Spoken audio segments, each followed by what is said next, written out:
सार मैया नरेन्द्र मोदी बिथाङा जिखिनि खोथा बुंलांबाय बिनि गेजेराव नोंथाङा मा बुङो? भारतनि गाहाय मन्त्रि आरो दिनैहाय बुहुमनिनो सासे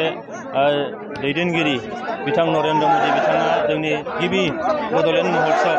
बेनि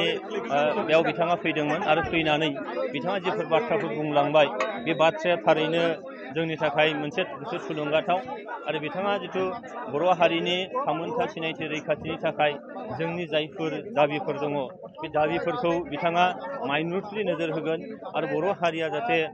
जेब्लायबो जौगानाय फारसे थांनो हायो बिनि थाखाय बिथाङा खामानि मावगोन होननानै जिफोर बाथ्रा बुंलांबाय दा बियो जों मिजिं खालामदों दिनै बर'फ्रा गोबाव सोमावसारनायनि उनाव दिनै मोनथाम सुक्ति खालामबाय दिनै BSc सुक्ति BTC सुक्ति आरो BTR सुक्ति बे सुक्तिनि दफाफोरखौ निस्सय मावफुंनांगौ दङ आरो बेखौ मावफुंनायनि गेजेरजों बे सुक्तिफोरनि गेजेरजों जोङो जोंनि रावा दिनैहाय 8 सिडुलाव हाबबाय दिनै आसामनि लोगो सरकारि राव जाबाय दा बेफोर गासैखौबो मावफुंनानै जोंनि जे एसपिरेसन जोंनि हप्स एन्ड एसपिरेसन बेयो निस्सय सुफुंजागोन आरो बेखौ मावनो थाखाय बिथाङा जेब्लाबो रेडि होननानै बुंदों।